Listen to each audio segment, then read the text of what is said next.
Cambriolage au Louvre. Bonjour à toutes et à tous et bienvenue dans ce nouvel épisode.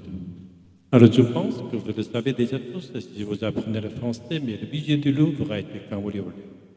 Je n'ai pas voulu faire un épisode juste après l'incident parce que j'attendais un peu qu'il y ait un peu plus d'éléments pour vous raconter toute l'histoire.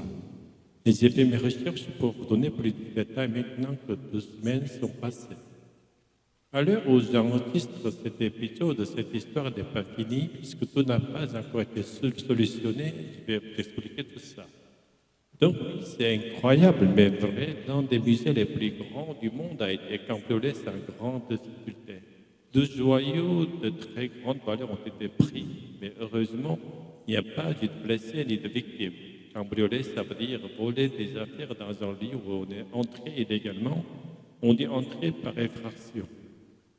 Comme quand des voleurs cambriolent une maison, en général, ils cassent une serrure, une porte ou une fenêtre dont ils entrent par les effractions dans le lieu. Un cambriolage, c'est le fait de cambrioler, et les voleurs sont donc des cambrioleurs. Un cambriolage se dit aussi un casse ou un braquage, surtout quand ce sont des œuvres ou des bijoux volés. C'est pour ça que la presse et les médias disent que ce cambriolage est le casse du siècle. Alors voici les faits. Dimanche 19 octobre à 19h30 du matin, 4 individus sont entrés par effraction dans la galerie d'Apollon pour y voler des bijoux et des joyaux. Les joyaux sont des objets faits avec des matières précieuses, comme des pierres précieuses qu'on appelle maintenant des gemmes. Ces 4 personnes ont volé une partie des bijoux de la couronne de France, un ensemble de joyaux portés par la monarchie durant le Premier et le Second Empire, durant les événements les plus importants au XIXe siècle.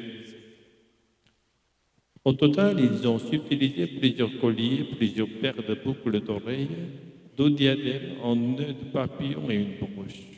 Au sujet du vocabulaire, un diadème, c'est comme une couronne plus petite généralement que les femmes portent sur le haut de la tête. Une broche, c'est un bijou avec une épingle qu'on peut attacher à un vêtement. Et un nœud de papillon, c'est un morceau de tissu que les hommes portent au col d'une chemise pour être très élégant. En forme de papillon. Dans ce cas, c'était un joyau en forme de nœud papillon.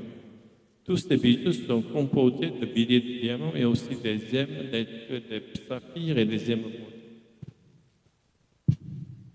Le saphir est une gemme bleue et l'émeraude est verte, mais je suppose que ces mots en français ressemblent à ceux des autres langues. Les cambrioleurs ont aussi volé la couronne de l'impératrice Eugénie, mais ils l'ont fait tomber quand ils sont partis, donc on l'a récupérée. Par contre, elle est endommagée. L'impératrice Eugénie était la femme de l'empereur Napoléon III. Tout ce qui a été volé, qu'on appelle le butin, est estimé à environ 88 millions d'euros. C'est une somme astronomique. Au total, dans les joyaux volés, il y a 8700 diamants, 34 saphirs, 38 émeraudes et plus de 200 perles. Mais ils ont surtout une valeur historique et c'est ça qui est le plus triste et qui a ému les Français. Heureusement, ils n'ont pas pris le diamant régent, un énorme diamant estimé à environ 60 millions d'euros. On suppose qu'ils ne l'ont pas volé parce que c'est une seule grosse pièce difficilement divisible en petits morceaux. Et alors, comment les voleurs ont pu subtiliser tous ces joyaux d'une si grande valeur dans un musée aussi connu que le Louvre? Comment c'est possible avec toute la sécurité qu'il y a de nos jours? On va parler du déroulement de ce cambriolage surprenant. Donc dimanche 19 octobre à 9h30, 4 individus, 4 personnes se sont garées sous un balcon du côté sud du musée, du côté de la Seine. 2 étaient en scooter et 2 autres étaient dans un camion monte-charge. C'est un camion avec un bras articulé qui a une nacelle élévatrice. C'est une plateforme dans laquelle on monte pour aller travailler en hauteur. Et les 2 individus sont montés sur le balcon grâce à ce camion nacelle, tout simplement. Ensuite, ils ont découpé la vitre de la porte du balcon grâce à une disqueuse. C'est une grosse scie avec une disque qui tourne pour découper du matériel ou des matériaux très durs.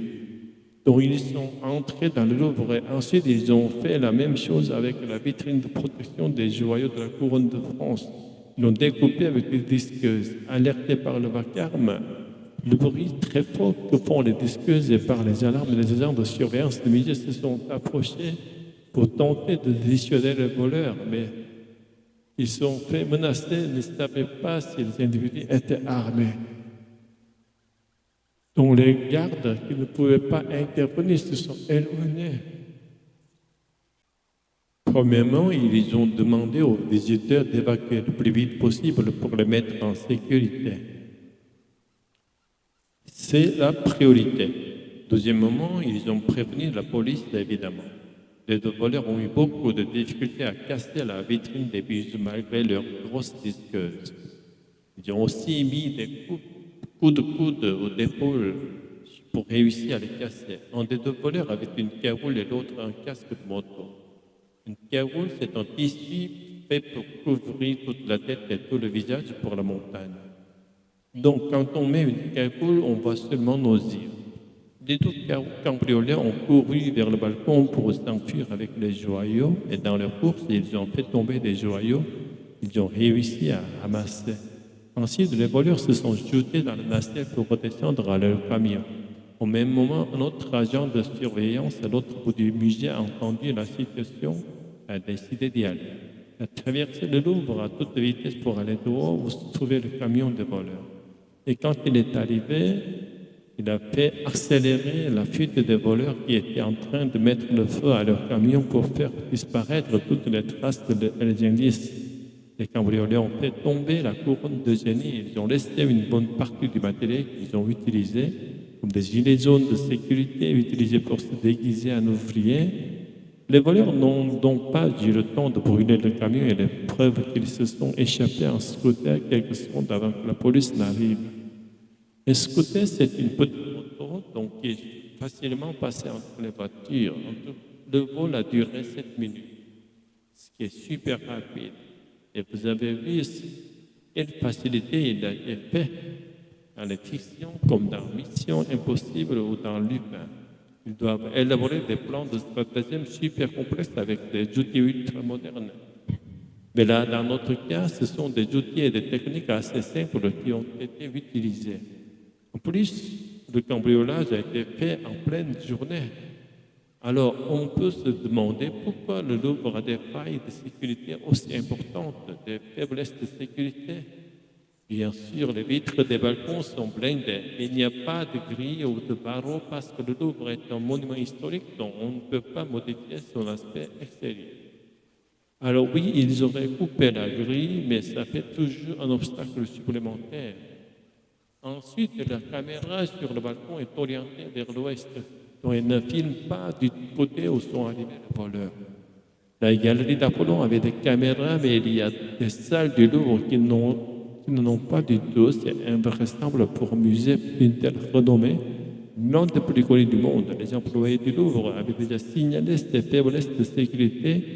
Ils avaient même fait gré parce que le nombre d'agents de surveillance avait été réduit. Mais rien n'a été amélioré. C'est fou.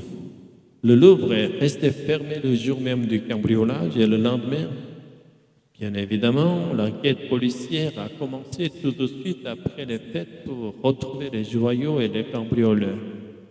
Chacune minute comptait pour retrouver les objets au plus vite. Le problème est que les joyaux peuvent être démontés en morceaux pour les revendre séparément. Quand ils sont démontés, ils seront très difficiles à retrouver. En fait, il y a deux possibilités. La première, que les joyaux soient vendus en entier, mais ils sont tellement connus et identifiables dans le monde entier qu'ils seraient vendus en prix très bas. La deuxième est que les joyaux seraient démontés en petits morceaux. Dans ce cas, la totale des petits morceaux aurait une valeur beaucoup plus faible. Même si les joyaux sont découpés, les pierres ont toute une empreinte minérale unique. Même si on les retaille en plus petites, on peut aussi les retrouver.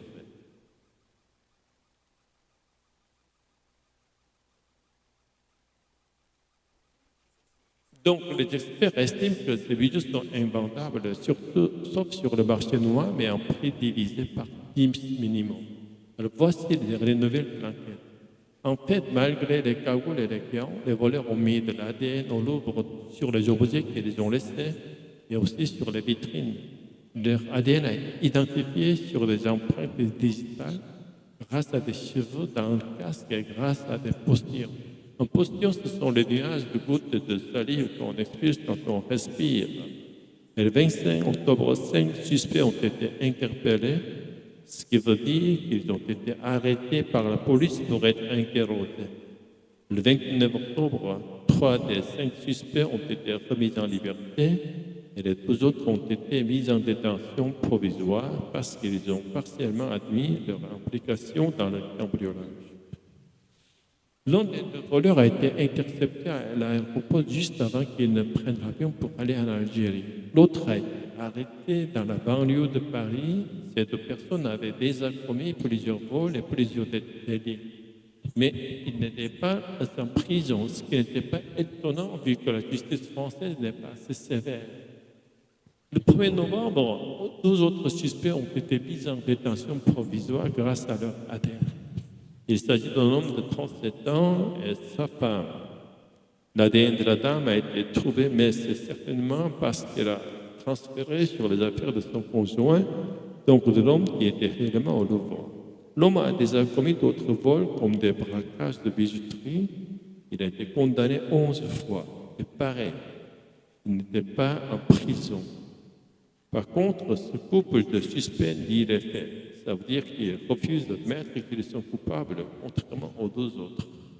Donc la justice a maintenant 4 personnes en détention provisoire, mais la femme n'est peut-être pas complice. Alors, il faut retrouver le 4e individu qui a commis le vol, qui est peut-être le commando du groupe. Par contre, ils ne veulent toujours pas dire où se trouvent les joyaux. Une anecdote curieuse, le camion qui a servi pour l'apportage a été volé dans une ville qui s'appelle Louvre. La coïncidence est complètement folle. Donc il faut encore que la justice avance sur l'enquête. On croise les doigts pour que les enquêteurs puissent retrouver les joyaux. Apparemment, ils restent positifs même s'ils disent que ça va prendre du temps pour les retrouver. Le vol précédent commis au Louvre est celui d'un tableau de Camille Corot en 1998, dont il a 27 ans. Il n'a jamais été retrouvé. Ce vol et les autres de cette année 1998 avaient provoqué un changement complet des systèmes de sécurité des musées. Et peut-être que je ferai un 2e épisode à ce sujet pour vous tenir informé. Pour progresser en français, si vous voulez soutenir la chaîne et le podcast, vous pouvez acheter mon livre En route vers le français avec fluidité. C'est un livre avec les meilleurs contenus du podcast en contenu en exclusivité. Il y a bien sûr la version audio et vidéo téléchargeable sans publicité. Mais aussi des anecdotes, des jeux de vocabulaire et encore d'autres bonus. Cliquez sur le lien dans la description pour avoir toutes les informations. Voilà, c'est tout pour cet épisode. Merci beaucoup de l'avoir écouté jusqu'au bout. Pensez à mettre 5 étoiles sur les plateformes de podcast, à mettre un like et partager les contenus que je fais d'autres apprenants. Et on se dit à très bientôt. Un nouvel épisode.